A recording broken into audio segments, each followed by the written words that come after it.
사무엘하 3장. 사울 집안과 다윗 집안 사이의 전쟁이 오래 계속됐다.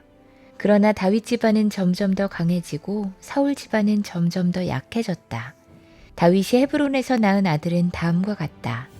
맏아들은 이스라엘 여인 아히노암에게서 태어난 암논이고, 둘째 아들은 갈멜 사람 나발의 아내였던 아비가일에게서 태어난 길르압이고, 셋째 아들은 그술왕 달메의 딸 마아가에게서 태어난 압살롬이고, 넷째 아들은 하깃에게서 태어난 아도니아고, 다섯째 아들은 아비달에게서 태어난 스바디아고, 여섯째 아들은 다윗의 아내 에글라에게서 태어난 이드람이다. 이들이 다윗이 헤브론에서 살 때에 낳은 아들이다.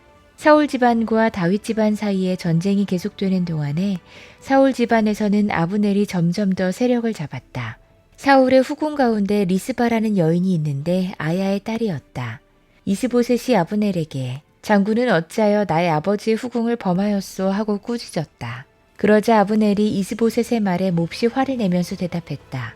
임금께서는 내가 유다의 빌부터 살아가는 개로밖에 보이지 않습니까? 나는 오늘날까지 임금님의 아버지 사울 집안과 그의 형제들과 친구들에게 충성을 다했고 임금님을 다윗의 손에 넘겨주지도 않았습니다. 그런데도 임금님께서 오늘 이 여자의 그릇된 행실을 두고 나에게 누명을 씌우시려는 것입니까? 주님께서는 이미 다윗에게 약속하신 것이 있습니다.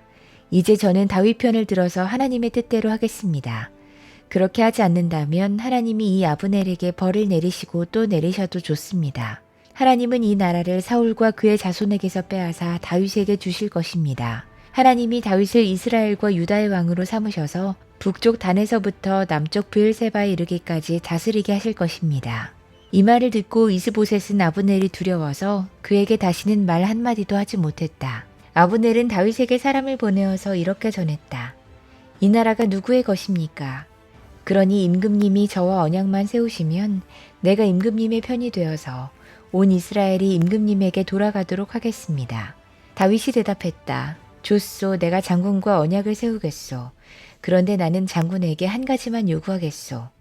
그대는 나를 만나러 올 때에 사울의 딸 미갈을 데리고 오시오. 그렇지 않으면 내 얼굴을 볼 생각을 하지 마시오. 그런 다음에 다윗은 사울의 아들 이스보셋에게 사람을 보내어서 이렇게 전했다.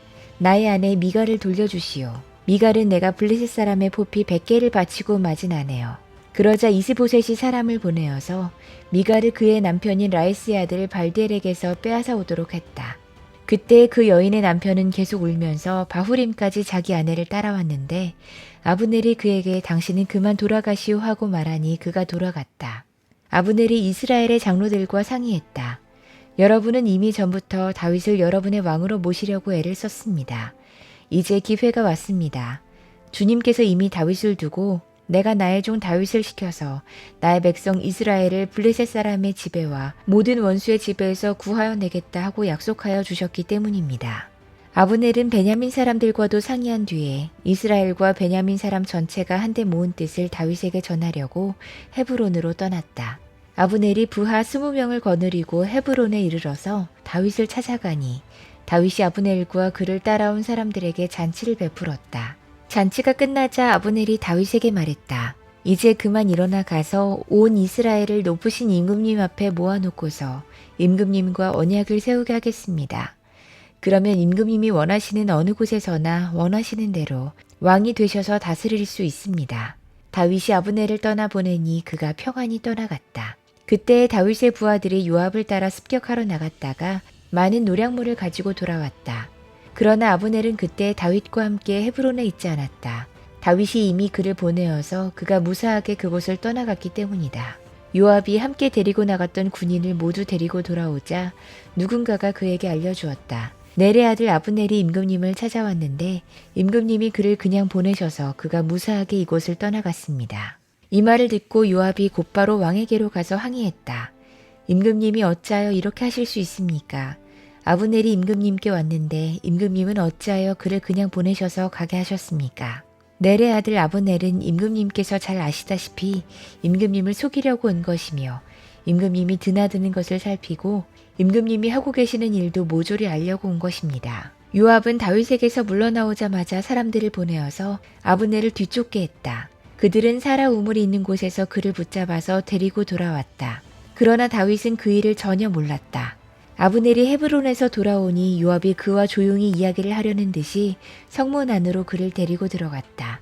요압은 거기에서 동생 아사헬의 원수를 갚으려고 아브넬의 배를 찔러서 죽였다. 다윗이 그 소식을 듣고서 외쳤다.